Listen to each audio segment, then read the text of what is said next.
Espíritu Santo. Amén. Dios te salve María, llena de gracia, el Señor es contigo. Bendita tú entre las mujeres y bendito el fruto de tu vientre, Jesús.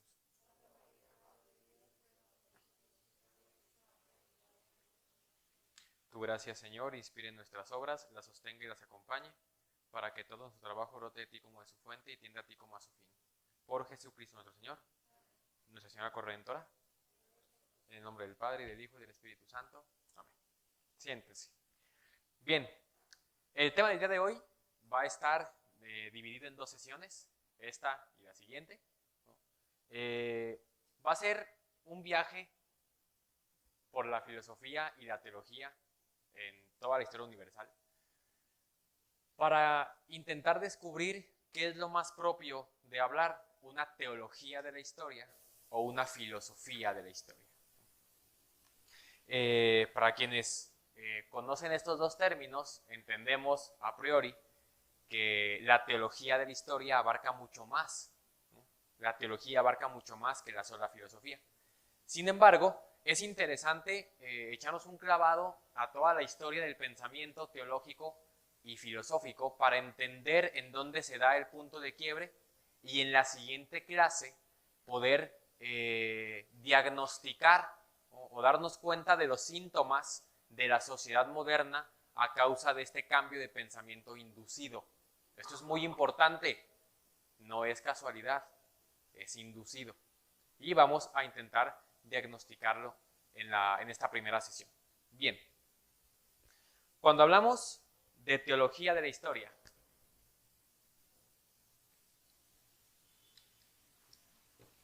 hablamos de que el sentido completo de la historia está dado a través de la visión de la teología, es decir, de la existencia de ¿quién? De un Dios y por tanto de una ciencia divina, de una ciencia de la revelación. Cuando hablamos de filosofía de la historia, hablamos de una historia que intenta darse un sentido a sí misma sin Dios. Yo diría, cosa de ateos. No, no es cosa de ateos. Vamos a ver el por qué. El término filosofía de la historia viene a ser acuñado principalmente por tres autores. Curiosamente, los tres son alemanes. Immanuel Kant, Ernst Cassirer y George Hegel. Estos tres autores, en sus obras, comienzan a postular una filosofía de la historia bastante interesante para su esquema, ¿no? Para su estructura filosófica. Pero si nos vamos al pasado, ¿no? Vamos a encontrarnos que en la antigüedad, en Grecia, principalmente con sus tres mayores exponentes filosóficos, Sócrates, Platón y Aristóteles, hay ya una cierta teología natural. Poniendo el acento en Aristóteles, que comienza a hablar sobre un motor inmóvil y que en su tratado de física, cuando habla de las cuatro causas, va a identificar dos causas importantes, que es importante que las entendamos.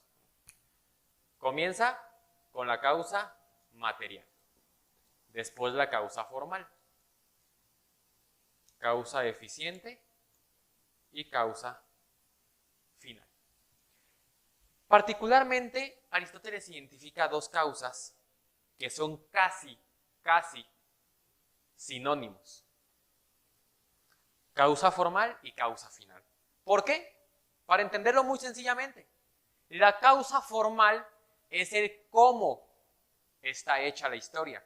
O en este caso, cómo está hecho cada ente, cada cosa creada.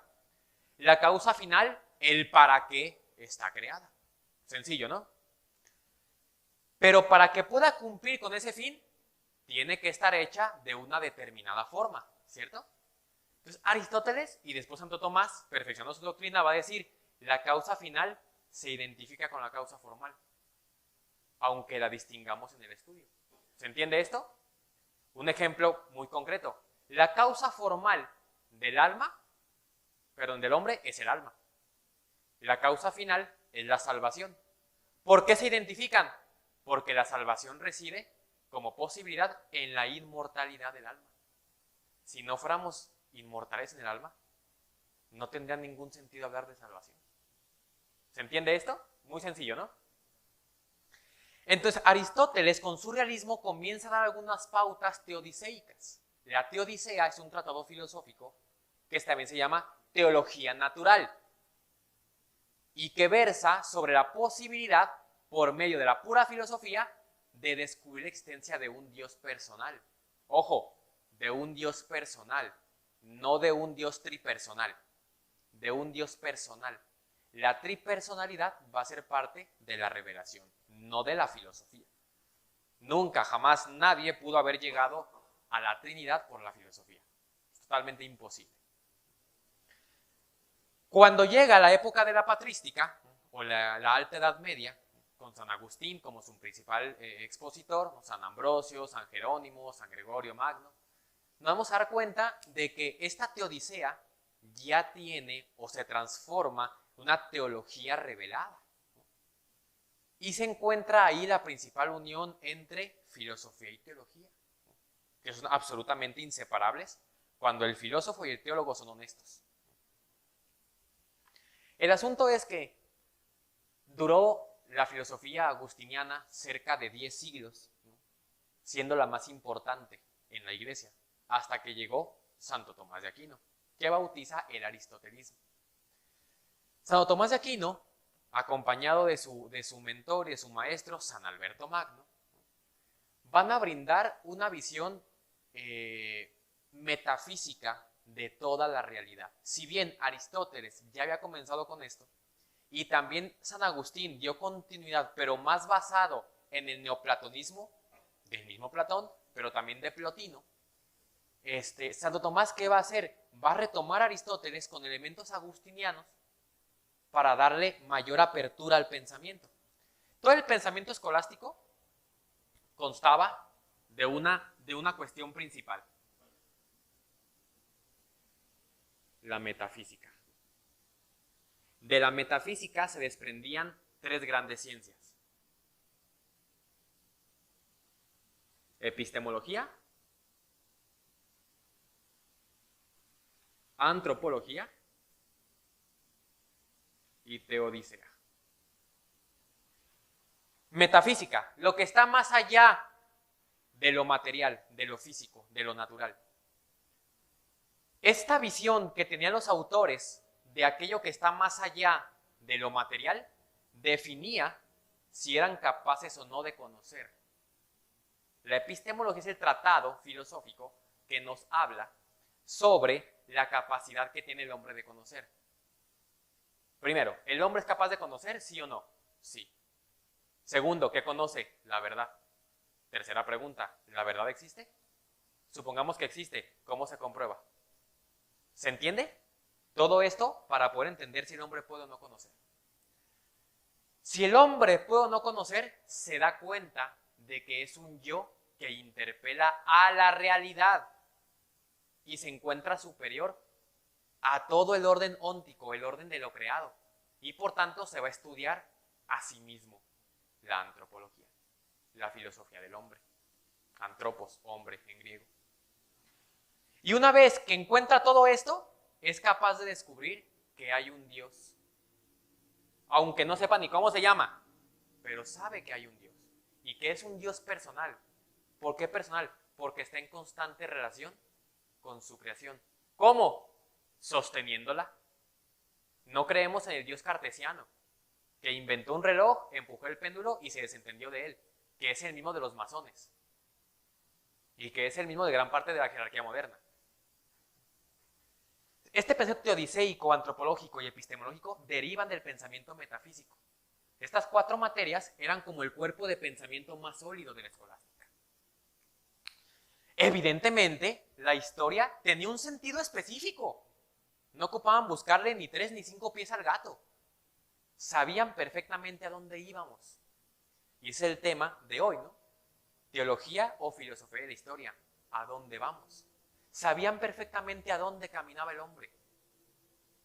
¿Y por qué es importante entender la visión que tienen del hombre o que tenían del hombre?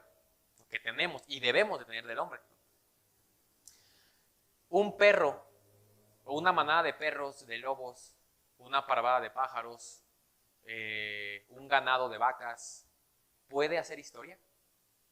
¿Hace historia? No puede hacer historia. Porque ni siquiera es consciente de sus actos sucesivos. Y la historia es eso, el estudio de los acontecimientos en el mundo. ¿De parte de quién? Del hombre. No hay una historia de las vacas, una historia de... No. Toda la historia se entiende como historia de ¿qué? Del hombre. Y también es así entendida que no ocupa especificarse. ¿Por qué digo esto? Porque el cambio del pensamiento metafísico comenzó a destruir el pensamiento teodiceico. Luego, el antropológico. Y luego, oh sorpresa, el epistemológico. Pero aquí reside el mayor problema que nos atañe el día de hoy, para después poder hablar de esto al final y en la siguiente sesión. El problema de esto se presenta precisamente con nuestro famosísimo autor Descartes. ¿Por qué?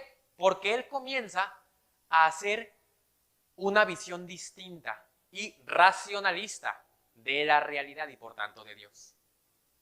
¿Qué significa esto? Que Descartes, muchos autores importantes a nivel histórico y filosófico, rastrean en Descartes el principio de la Edad Moderna. Y ciertamente sí, el principio de la Edad Moderna, pero sus raíces no. Sus raíces están hundidas en dos franciscanos y un jesuita específicos. Duns Scoto, con todo el respeto de que sea beato, Guillermo de Ockham y Francisco Suárez, jesuita. ¿Por qué en ellos? Porque ellos, con su pensamiento, aunque se sostenía un tanto en la metafísica, comienzan a disipar, o más bien a tener discrepancias en el pensamiento metafísico sólido que proponía la Iglesia. No es que Francisco Suárez se opusiera a la Iglesia, no es que Duns Scoto, Guillermo de Ockham sí, por algo fue excomulgado.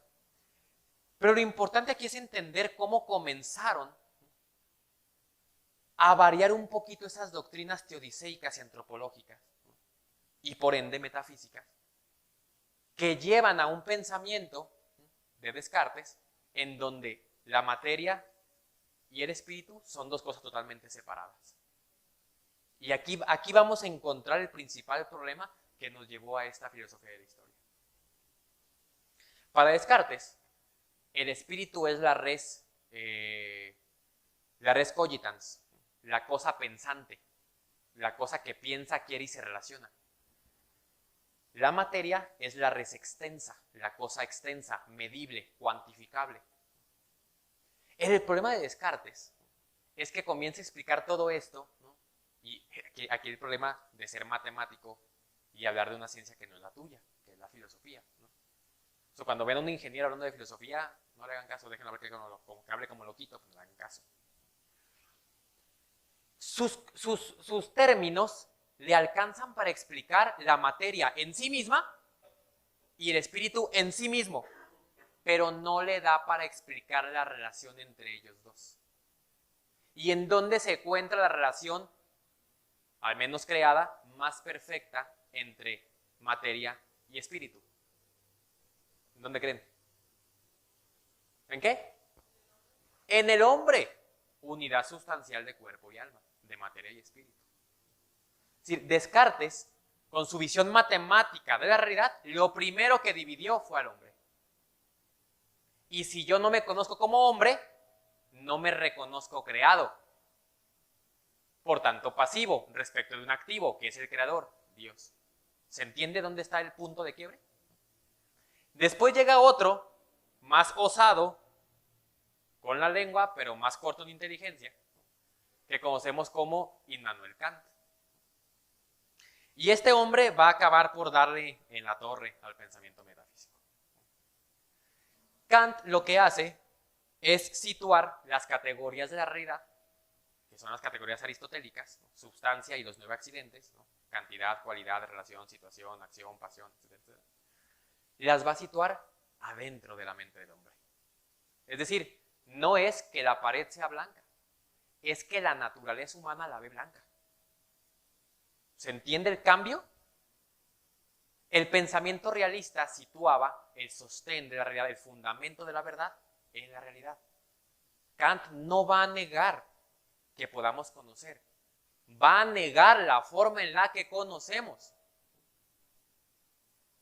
Y entonces él dirá, podemos conocer el fenómeno, no el noúmeno. ¿Qué es el fenómeno? Lo que aparece de la cosa. A mí me parece que el pizarrón es blanco, pero ¿quién puede asegurarme que es blanco? ¿No será que los sentidos me engañan? Y comienza entonces, ya vimos cómo negaron primero esto, ¿no? Luego afectan esto. Y ahora Kant va a venir a afectar esto. Y una vez que afecta esto, intenta reconstruir esto y esto. Si va a la raíz, quita el árbol y quiere sembrar su árbol. No es que hay gente que el problema no es lo que dijo, el problema es que la gente le creyó y le seguimos creyendo. No digo le siguen creyendo, le seguimos creyendo. Vamos a ver por qué. Entonces él comienza a decir que no podemos conocer. Si no puedo conocer lo más próximo de lo material, ¿cómo voy a conocer lo espiritual? Si ni siquiera puedo conocer esto. ¿Se entiende eso? Entonces de teología de la historia ya ni hablamos, ¿verdad? Ya quedó totalmente obsoleta para el pensamiento kantiano, ¿no? ¿Se entiende cómo van pasito a pasito? ¿No? Pero eso es un viaje por toda la historia del pensamiento, ¿no? Pero curiosamente Kant, que es maestro de los balazos en el pie,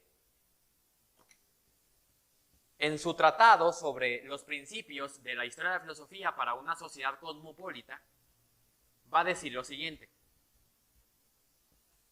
Para empezar, la filosofía de la historia hay que entenderla como género humano. Es decir, no puede cada hombre darle el sentido a su historia. Tenemos un sentido histórico como género humano. Y uno diría, pues qué tonto Kant. Ya lo dijeron que tenemos un sentido de creación. ¿Para qué nos creó Dios? Dirá el señor Loyola. Para conocerlo, servirlo y amarlo, ¿no? Tan sencillo como es. Pero como Kant quiere hacer toda una estructura de pensamiento distinta, con su famosa ilustración, ¿no? Este acontecimiento maldito y bastardo de inteligencia del siglo XVII, va a decir Kant, ok, como género humano, aquí está el hombre.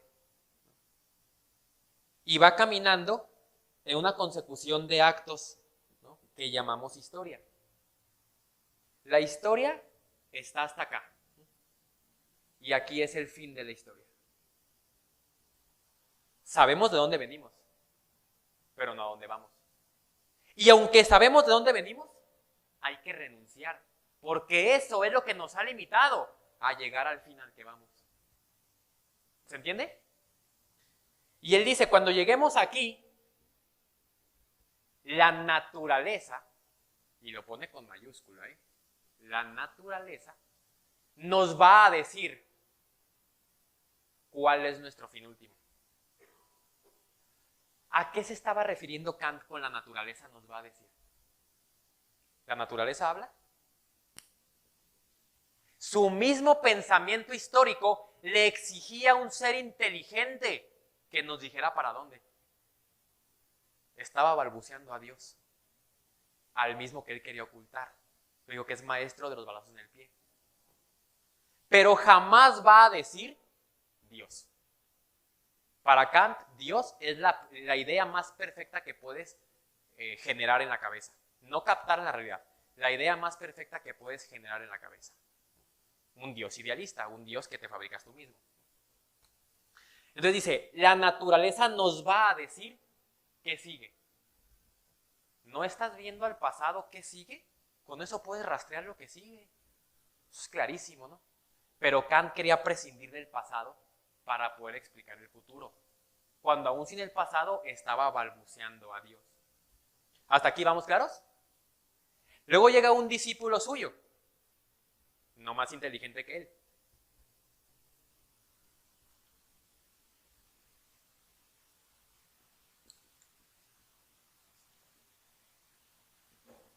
Ernst Cassirer, también alemán. Y él va a decir algo muy similar, pero va a ser más explícito y lo va a desarrollar todavía un poquito más. Él va a decir, aquí está el género humano,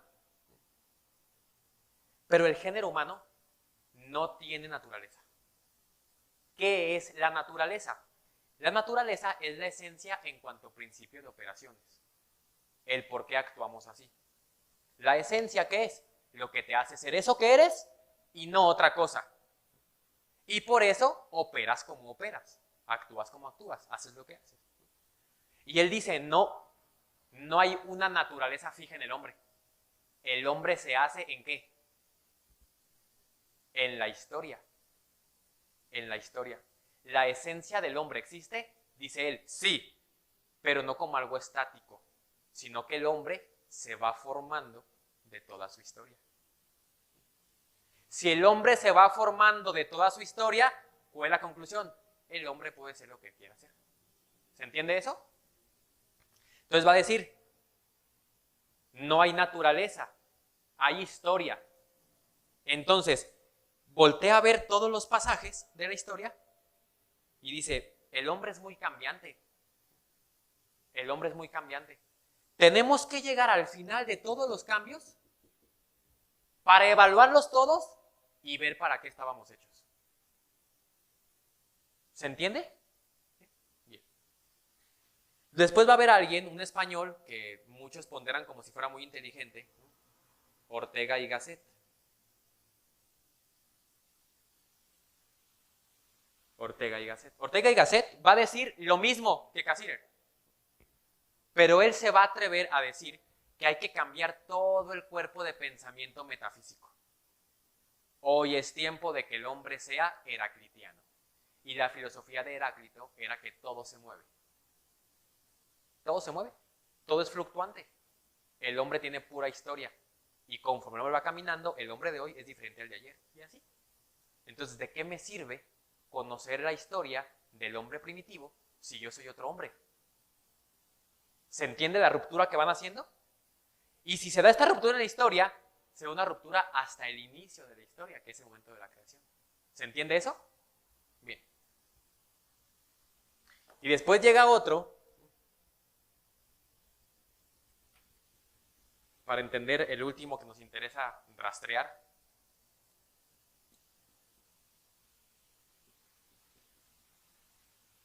George Hegel.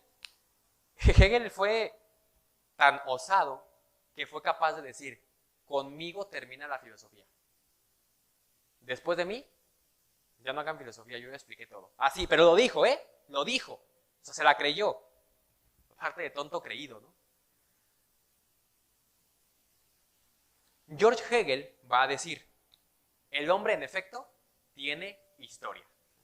Y esta historia del hombre, aquí está el hombre, enraizado en su historia, desarrolla su idea. En Hegel, idea,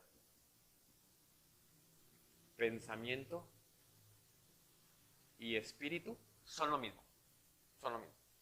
Mientras el hombre más conoce, más desarrolla su espíritu. Mientras más conozcas la realidad, más perfecto eres. Podríamos decir, bueno, eso no es tan equivocado, ¿no? El problema es que siendo idealista, es el padre, de hecho, del idealismo alemán, el idealismo puro. Para él, Dios es el espíritu perfecto. Es decir, aquel que logre conocer todo, ese ha conocido a Dios. El problema es que si el espíritu y el pensamiento son lo mismo, y yo conozco todo, ¿quién es Dios? Yo mismo. ¿Se entiende? Entonces, él va a concebir la existencia de un Dios como un conocimiento perfecto. Como un conocimiento perfecto. Aquel que más conozca la realidad se parece más a Dios. O sea, al principio suena medianamente lógico, ¿no? El problema es su desarrollo. Entonces él va a decir, todo el conocimiento que el hombre va teniendo en la historia es necesario. No importa lo que pase, si es bueno o malo, todo es necesario para poder descubrir este fin último. ¿Dónde está el mayor error o el cáncer filosófico que resulta ser Hegel? En que él dijo, a ver, este fue bueno, este fue malo, este fue bueno, este fue malo, este fue bueno, este fue malo. Pero resulta que si volteamos a ver la historia, El bueno necesitó del malo, y el malo del bueno, y el bueno del malo, y el malo del bueno. Entonces, si está ahorita pasando algo malo, no te preocupes. Necesita algo bueno, porque es su desarrollo dialéctico. Dialéctico. ¿Qué es una dialéctica? Un ir y venir entre dos polos diferentes. Es bueno, no te preocupes, va a llegar lo malo, pero porque es necesario, no lo quieras evitar. Estamos viendo lo malo, va a venir lo bueno, tampoco lo evites, tiene que pasar. Desde esta óptica, ¿qué nos sorprendería? ¿Qué de nuevo puede pasar que nos sorprenda? Dice Hegel, nada. Por eso conmigo termina la filosofía. Yo ya expliqué todo. ¿Estás viendo algo malo? ¿Te falta explicación? Sigue lo bueno. ¿Estás viendo lo bueno? ¿Te falta explicación? Sigue lo malo. Pero ya nada es sorpresa. De hecho, es necesario para el desarrollo de la historia. Entonces no obstruyas. Simplemente fluye, ¿no? Sigue conociendo, sigue conociendo, sigue conociendo. ¿Se entiende el error de Hegel? Y entonces de Dios, ya ni hablamos, ¿no? De Dios, pues ya quedó entre azul y buenas noches, ¿no? Oye, pero ¿no eran ateos? No. Pero es que para ellos Dios, el concepto de Dios, era un Dios intramental, un Dios ideal, no un Dios metafísico, más allá de la realidad. ¿Se entiende esto? Hasta hace 6 meses yo no sabía esto. Resulta que una materia de la carrera es precisamente filosofía de la historia. Entonces, cuando comenzamos a ver estos primeros 3 autores, que fueron los 3 autores que vimos en más de medio semestre, imagínense la penitencia que eso implica, de volada uno, con el pensamiento realista y tradicional, te das cuenta de que algo ahí no cuadra. Entonces, a la par de estudiar a estos idealistas y falsos filósofos, leí a otros autores, como por ejemplo Calderón Buchet, Julio Mendiel, y se ve el nombre del otro. No recuerdo el nombre del otro. Y es totalmente, sus escritos dicen, apuntes para una posible filosofía de la historia. Posible. ¿Por qué posible? Porque a lo mejor, rescatando el sentido filosófico, redescubrimos la teología. Es decir, nos metemos a su campo de batalla para hacerles entender el error y sacarlos de ahí. Y dice, bueno, qué buena onda son, nada más que no ha funcionado. Porque ha resultado al revés. Nos hemos metido a hacer la lucha y nosotros no la hemos creído. No, ellos no nos han creído nosotros. Tan es así que muchos de ellos ya traen solideo. Y el problema de esto es que si yo niego, si nos tragamos esto y yo niego mi comienzo y me olvido de mi final, ¿qué va a pasar? ¿Cómo voy a interpretar todo esto? Para la escolástica y la patrística, ¿qué le daba sentido a todo esto? Saber de dónde veníamos y tener la seguridad de a dónde íbamos, ¿cierto? Y no ocupábamos explicar cosas inimaginables e idealistas ni nada de esas cositas raras, ¿no? Si nos quitan estos dos, vamos a intentar reinterpretar toda la realidad. Reinterpretar todo, ¿no? Ya no es lo que yo vi que fue, es lo que yo interpreto que fue. Es lo que yo interpreto que es. Y alguien que está padeciendo estos estragos de una filosofía de la historia, de pensadores que intentan reinterpretar, ¿no? Es una famosa familiar el verbo de reinterpretar, ¿no? Pues es una institución que ha estado siendo testigo de todos los cambios. Y nada más hay una. ¿Cuál es? La Iglesia Católica. ¿Qué tiempo tenemos? ¿8? Ah, bien temprano. Vamos a empezar con las pedradas temprano. Si la Iglesia ha sido el baluarte de esto, y esto nos estorba, ¿a quién tenemos que apedrear? A la Iglesia no. a los pensadores, a la iglesia hay que reformarla. Voy a poner un ejemplo para que ustedes lleguen solitos a la conclusión. Imagínense que la iglesia, la institución que tiene que ser baluarte de esto, que de hecho lo es, y nunca dejará de serlo. Imaginen una casa, una familia, ¿no? Que tiene que ser baluarte de esto. Pero se ha tragado esta historia, se ha tragado esta filosofía. Resulta que la estructura interna de esta nos estorba. ¿Qué hay que hacer dentro de la familia? Oye, ¿sabes qué? Tu jerarquía me estorba. ¿Qué voy a hacer? ¿A alguien se le ocurre? Para no quemarme yo solo en la grabación. ¿No? ¿Mande? Eliminarla, no, cambiarla.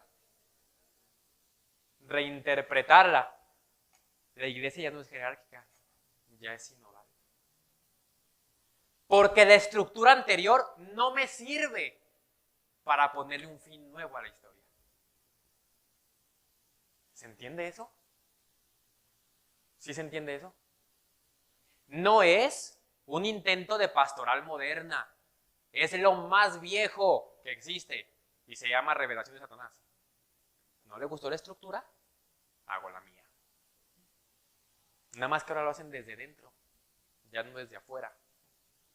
Este cáncer que yo les hablaba, filosófico, de Kant, de Cassirer, de Hegel, ha impregnado tanto el pensamiento, ¿no?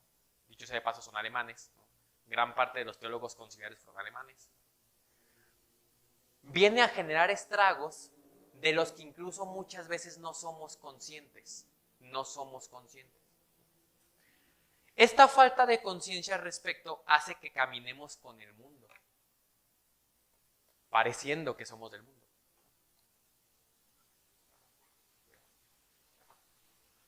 Sin embargo, yo les decía al principio que esto era inducido, ¿cierto? Este pensamiento inducido,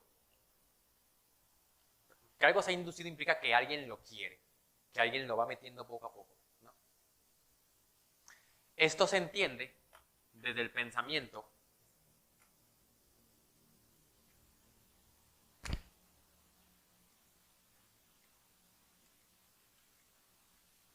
cabalístico. ¿Alguien escuchó sobre la cábala? ¿No? ¿Nadie ha escuchado? ¿No? ¿Sí? Así, para que no me funen. ¿Sobre la cábala judía? Este pensamiento cabalístico es un pensamiento contrario al pensamiento ordenado, más allá de cristiano ordenado. Un autor que les recomiendo mucho leer, sobre todo su obra de la cábala del progresismo, Julio Meinbiel, sacerdote tomista de Hueso Colorado, argentino, tipo Castellani. Tiene un libro que se llama así, y toda es su obra más grande, y su obra completa versa sobre lo siguiente. Haciendo un estudio desde la teología de la historia, él voltea y ve toda la historia y dice, nada más hay dos tipos de pensamientos. Nada más hay dos.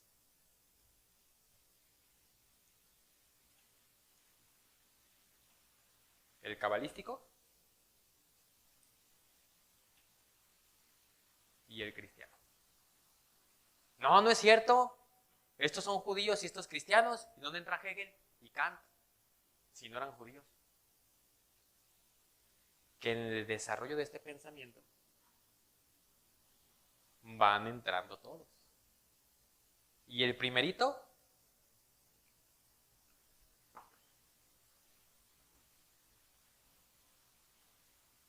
es Heráclito. Heráclito de Éfeso. Opuesto al primero del pensamiento metafísico, que después era el pensamiento cristiano, Parménides de Elea. Pensamiento eleático de Parménides. Heraclitio o heraclitiano de Heráclito. Si para él todo fluye, la famosa frase de Heráclito era panta rei, todo se mueve en griego. Todos los autores que no aceptan una metafísica realista, ¿qué van a hacer? Dar interpretaciones personales según lo que ellos creen. ¿Se entiende? Esta doctrina es sumamente movible. Ad infinitum. ¿No? Aquí podemos enmarcar a diferentes autores como Petrarca, ¿no? Podemos poner a Arrio, podemos poner en gran parte al mismo Plotino, ¿no? Aunque San Agustín bebió mucha doctrina de Plotino y de Platón. Después, ya un poquito más descarados, ¿no? A Occam, a Descartes, a Bacon, a Kant, y los que mencioné, ¿no? Cassirer. ¿Y quién creen que es el culmen de este pensamiento heraclitiano? Ya lo dije, ya lo mencioné hace rato. Hegel. Hegel. Nuestro famoso autor Hegel. Y aquí comienza Parménides. Y luego nos encontramos con... ¿Quién creen que siga? ¿Quién? Sócrates. A Platón me lo voy a brincar. ¿Ok? Por alguna razón específica. Aristóteles. Podemos poner aquí a Agustín. Aunque hay unos autores que tenían como un pie aquí y un pie allá, ¿no? No se definían. Pero no negaban lo que veían, simplemente dijeron, ¿sabes qué? No alcanzo a explicar esto. Y así varios, ¿no? Alberto Magno. ¿Quién creen que sea el culmen? No me digan que no saben. ¿Quién? ¿Quién dijeron por acá? Santo Tomás de Aquino. Santo Tomás de Aquino. Es decir, estos dos sujetos, un tonto y un santo, son el culmen de las dos corrientes de pensamiento que rigen la realidad, que rigen toda la realidad. El asunto, no va a tener aquí mucho, que no me importa ver el pasado, sino diagnosticar el presente y lo que viene en el futuro. Es un pensamiento inducido. Mira, ¿qué tiene que ver Heráclito con los judíos? Es que no es que tenga que ver algo a nivel histórico. Es la corriente de pensamiento que rige a ese tipo de personas, que no se traduce de otro modo espiritual que el non serviam. No te serviré. ¿De quién? De Satanás. ¿Se entiende eso? Vemos cómo la teología de la historia sí nos dice a dónde vamos según el pensamiento que sigamos, ¿verdad? Sí nos dice a dónde vamos. Y aunque no creyan, les apuesto que no hay un ateo muerto que siga siendo ateo. Además, que está más que nosotros. Otra cosa es que se ha salvado, ¿no? Entonces, encontramos este pensamiento que atenta directamente contra porque es estable y es fluctuante. ¿A dónde quiero llegar con esto? Jesucristo en el Evangelio de San Juan 14:6 lo menciona bien claro. Yo soy el camino, la verdad y la vida. No le dijo a San Juan, apunta esto para que suene bonito. No son palabras románticas. Tienen un peso metafísico y teodiceico importante. Lo dicen otros pasajes, ¿no? El que escucha mi voz, se refiere a las ovejas, ¿no? Con el buen pastor, ¿no? Quienes escuchan mi voz, ¿a qué voz se refiere? A un pensamiento manifestado en la historia que lleva a la salvación y no a otro lado. ¿Se entiende eso? Ay, pero no hay que ser tan duros con estos herejes, ¿no? Ay, aquí me faltó uno. Lutero. El padre del liberalismo y del protestantismo. No hay que ser tan duros, hasta puede ser testigo del evangelio este hombre. ¿No? ¿Por qué? Porque quien dice eso está en esta línea de pensamiento, no está en esta. ¿Se entiende eso? ¿Son conciliables estas dos? Hay un punto de encuentro de que digamos, esto es lo bueno. Un poquito de acá, un poquito de acá. ¿Se puede? No, no. Quien intentó hacerlo fue este y se quedó donde mismo. Se quedó donde mismo. No hay alternancia entre verdad y error. El error no tiene derechos ni merece respeto. Una vez que nos quitan la teología de la historia, nos quieren enjaretar una filosofía de la historia para que le demos el sentido que queramos. Pero para que no nos escandalicemos, lo maquillamos con el nombre de pastoral, con el nombre de Cristo, con el nombre de sinodalidad, etc. ¿no? Bien maquillado, bien maquillado. ¿no? Pero no es este pensamiento el que estamos siguiendo. ¿Se entiende eso? ¿Hasta aquí vamos claros? Ahora, una vez que nos hemos tragado todo esto como género humano, ¿no? Comenzamos a padecer los estragos. Comenzamos a tener síntomas porque nos quitaron esto. Estos síntomas son los que veremos en la siguiente clase. Y no son síntomas así lejanos, ¿no? No son síntomas del vecino, son síntomas del hijo, son síntomas del esposo, son síntomas de uno mismo. Que uno cree que son cosas así, puramente pasajeras. Pero al estar en la historia las padecemos.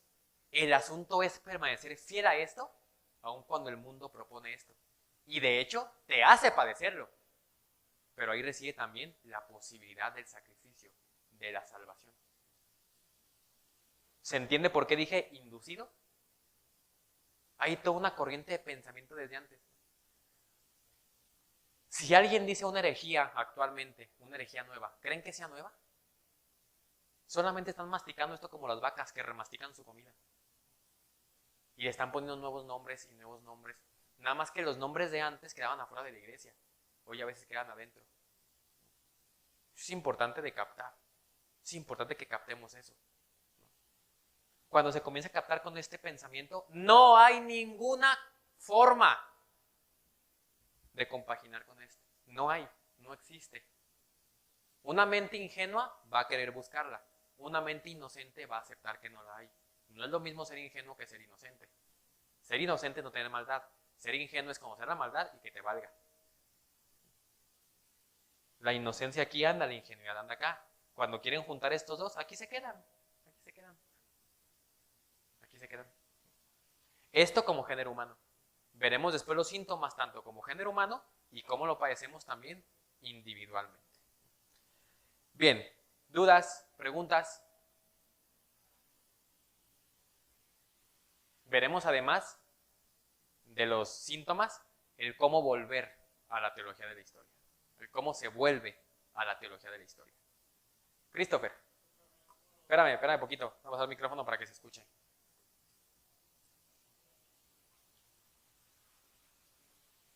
Hola, buenas noches.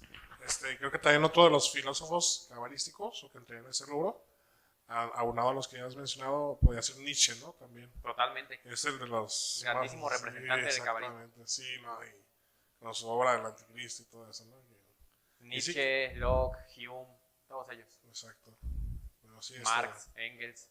Los socialistas, populistas, exactamente. ¿no? Entran ahí, en todo Es la misma doctrina equivocada, pero en diferentes manifestaciones. Y que desafortunadamente, pues México, ahorita digo, no quiero sonar de tintes políticos, pero pues vamos también por ese camino, ¿no? Con el populismo, el socialismo, que está tomando mucha fuerza y está presionando mucho la iglesia, ¿no? Totalmente. El famoso modernismo sí tenemos que tener, como esto, resistir y también conocer para que no salga la ignorancia ni la ingenuidad y prepararnos porque sí se vienen intentos muy complicados, ¿no?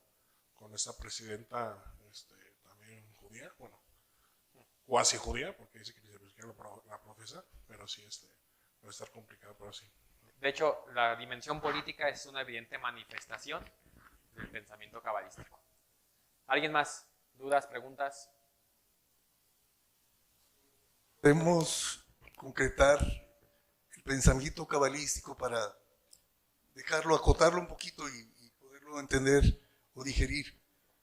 El pensamiento cabalístico sería un pensamiento pues soberbio del hombre por el hombre para distraer o para contradecir el pensamiento cristiano podemos, o me quedé corto. Bueno, yo creo que sí. Creo que el lenguaje de moral y de ética es completamente correcto. Me gusta mucho una frase porque mencionó, si es un pensamiento soberbio, en efecto lo es, vamos a entender el por qué. Me gusta mucho la frase de Santa Teresa para definir la humildad. ¿Qué decía que Santa Teresa la humildad? Andar en la verdad. Así de sencillo. No se aventó Santa Teresa una definición rebuscada con términos filosóficos. No, andar en la verdad. Si la humildad es andar en la verdad, ¿qué es nuestra primera verdad? Que somos unos miserables. Y solo porque me sé miserable, pero sigo existiendo, hay alguien que me sostiene. Esa es la humildad. La humildad naturalmente reconoce a Dios. ¿Se entiende? Y no solo a Dios, sino que le cree a Dios. No solo cree en Dios, le cree a Dios. El non serviam, ¿qué es? Creer en Dios, pero no creerle a Dios. Es un pensamiento soberbio, que no reconoce su miseria, que no reconoce dónde viene y dónde va. Quiere darse un sentido él mismo de la historia. ¿Se entiende eso? Sí, es un pensamiento soberbio con todo lo que eso implica. ¿Alguien más? Acá Adolfo y Gustavo.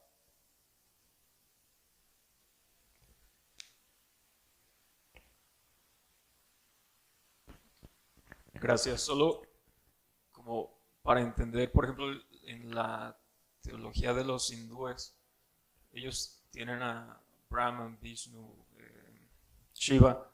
¿No es eso como una cuasi trinidad en su teología? Me llamó la atención como comentabas de que no sé, el pensamiento humano no concebía esa trinidad, pero me quedó en la mente eso, ¿cómo lo interpretarías? El asunto es que el pensamiento cristiano reconoce a un solo Dios que es Padre, es Hijo y es Espíritu Santo, ¿no? Pero lo importante de esta revelación trinitaria es que es un solo Dios en tres divinas personas. Y es lo que alcanzamos a entender aún que es revelado. En el pensamiento hindú, esto para empezar, aunque sea trinitario, es monoteísta. El hinduismo no, es politeísta. Niega la unicidad en el sentido de esencia de un solo Dios. Ellos no están reconociendo una trinidad divina, sino una tríada de dioses. Y eso es totalmente distinto. Hay una concepción, no lo conozco bien, pero lo llaman para Brahman, que es como un monoteísmo. No lo conozco bien, pero definitivamente tienen este término, el para Brahman, que es como una especie de monoteísmo dentro del hinduismo.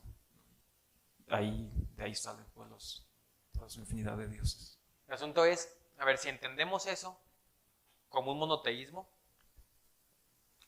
me atrevo a decir, aunque sea muy aventajado, que los mismos hindúes no entienden sus propios errores ni su propia doctrina. Porque hasta semánticamente, hablar de monoteísmo me impide llamar a otro Dios. No puedo hacerlo. Si digo que otro es Dios, pero hay un Dios superior a él que es uno solo, entonces el otro no merece el nombre de Dios. Es una cuestión hasta de lógica, ¿no?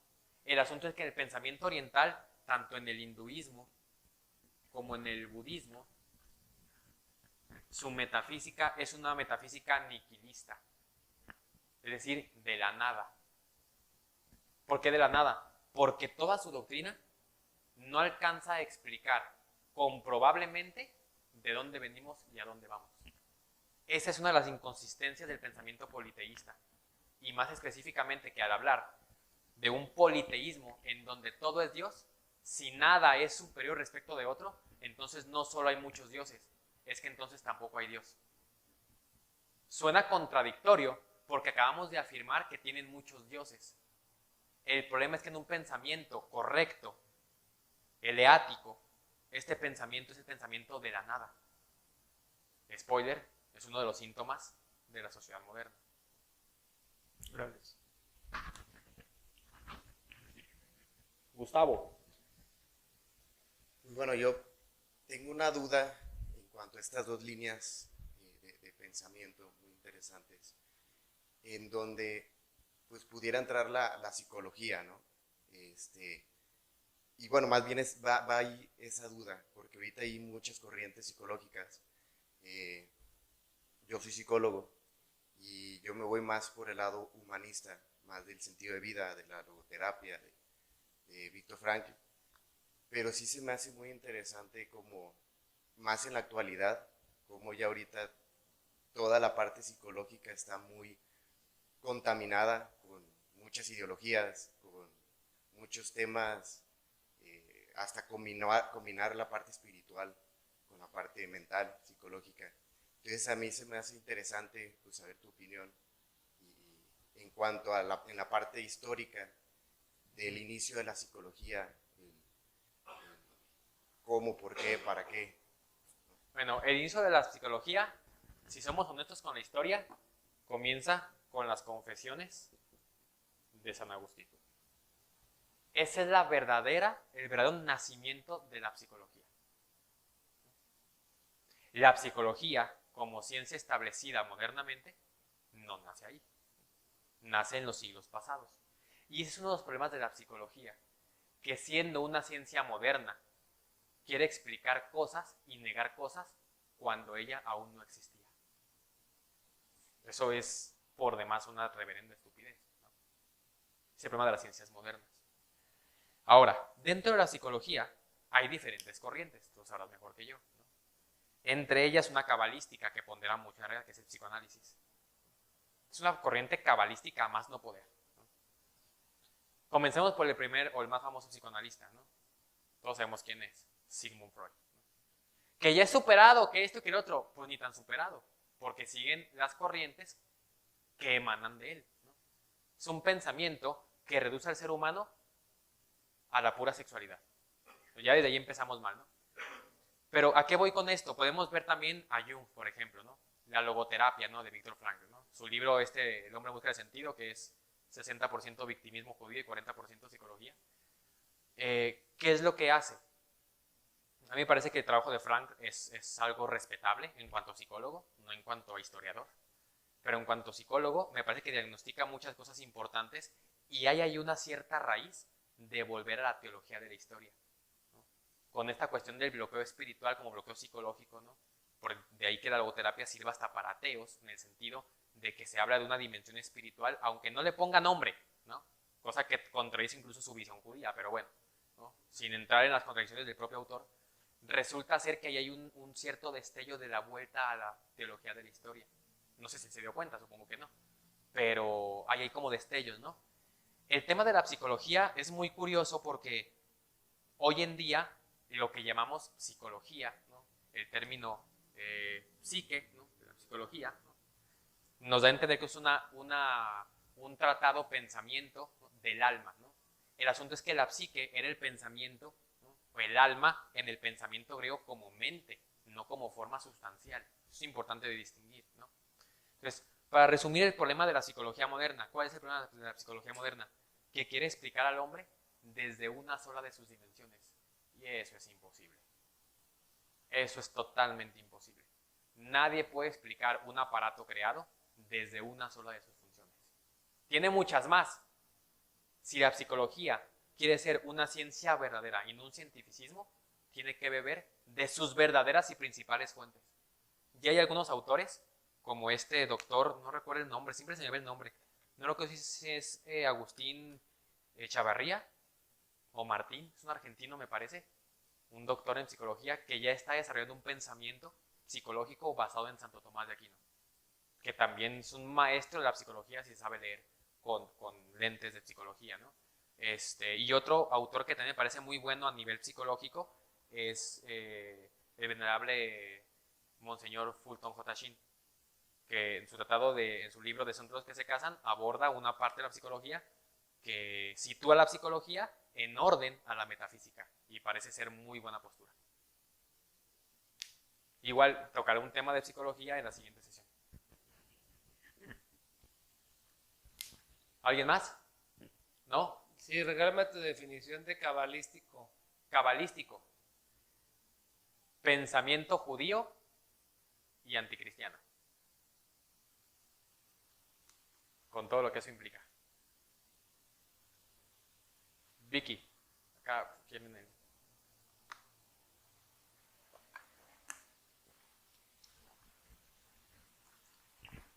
Hola, buenas noches.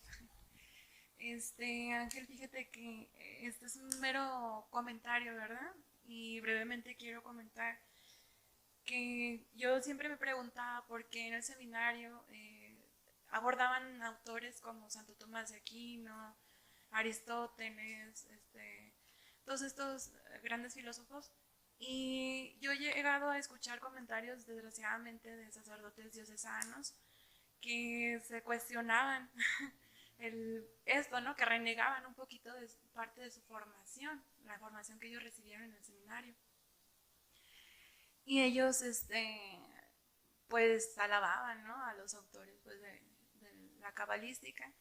Y yo no entendía por qué el seminario les proporcionaba esta formación, pues ya ahorita ya pude entender, ¿verdad? Porque es totalmente la antítesis de la cabalística y es una formación que realmente necesitan nuestros sacerdotes y todos nosotros los cristianos, ¿verdad? Para poder defender nuestra fe. De hecho, ven a Santo Tomás diluido y aparte de eso se quejan. Ni siquiera lo ven directamente.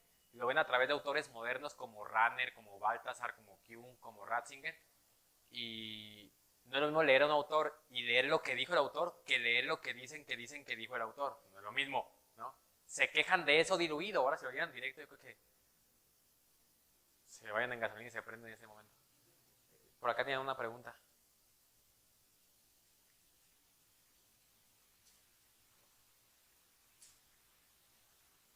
Bueno, yo he escuchado críticas en relación al pensamiento de Santo Tomás, bueno, a los que algunos teólogos que tratan de sistematizar a Santo Tomás, como hacer algo matemático.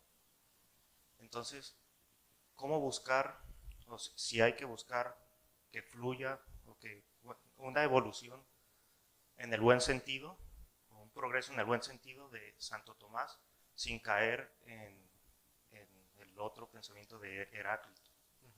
Sí, qué buena pregunta hiciste. Buenísima esa pregunta. Primero que nada, yo recomiendo tres cosas, ¿no? La primera la recomienda Chesterton en su biografía de Santo Tomás de Aquino.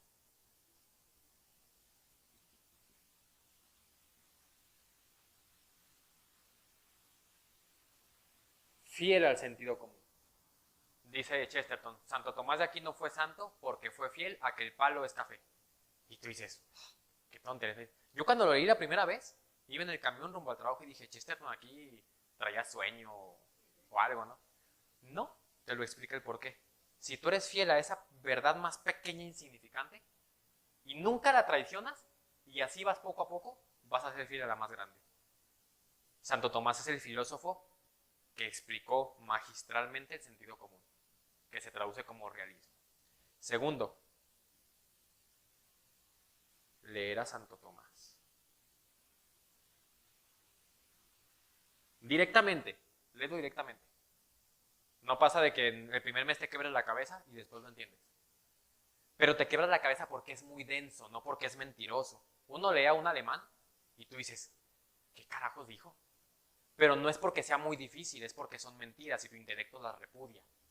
No es porque sean autores súper elevados, no, porque están mensos y no les entiendes. ¿No? Santo Tomás es denso porque dice la verdad y la verdad es densa. No es confusa, eso es diferente. ¿No? Hoy en día, y esto es un spoiler del siguiente lunes, es una de las formas de volver a la teología de la historia. Y el tercero, yo recomiendo algunos autores muy específicos.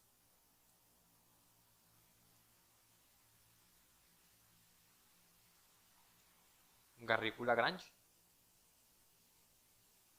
Joseph Piper, Cornelio Fabro, y todavía por ahí te recomendaré bastante a Julio Meinbiel. Son autores que han sido muy fieles a Santo Tomás, pero la forma en la que tú te das cuenta que son fieles es porque no dejas de leer a Santo Tomás.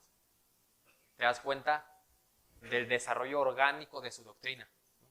De hecho, es tan densa que ha habido siempre expositores tan buenos, ¿no? Antes de estos, por ejemplo, estaba Juan de Santo Tomás, ¿no? Un dominico muy fiel a Santo Tomás, pero llegó quien lo superara, no porque fueran mejor, sino porque el avance hasta ese momento les permitía ir discurriendo más sobre todo lo que dijo Santo Tomás. Hegel dijo que con él terminaba la filosofía. Yo me atrevo a decir que el único capaz de decir eso no lo dijo. Prefirió quemar sus obras. Qué bueno que no lo dejaron. Desde él sí logramos explicar la realidad. ¿Por qué? Por la pura filosofía, no, porque él llega a la teología. Y lo que no tiene explicación, lo abandona a esto. Y eso es explicarlo, aunque parezca que no tiene explicación. ¿Sí me doy a entender? Entonces te recomiendo estos 3 pasos para poder leer un realismo seguro. Yo creo que eso es suficiente. Y evidentemente, ¿no? No hacerlo por pura vida intelectual, sino por vida de virtud. Bien, de mi parte es todo por el día de hoy. Les agradezco bastante y terminamos con una pequeña oración. Te damos gracias, Señor, por los bienes recibidos, a ti que vives y reinas por los siglos de los siglos. Nuestra Señora Corredentora, San José, nuestro Padre y Señor, todos los santos carmelitas, rueguen por nosotros. En el nombre del Padre, y del Hijo, y del Espíritu Santo. Amén. Muchas gracias.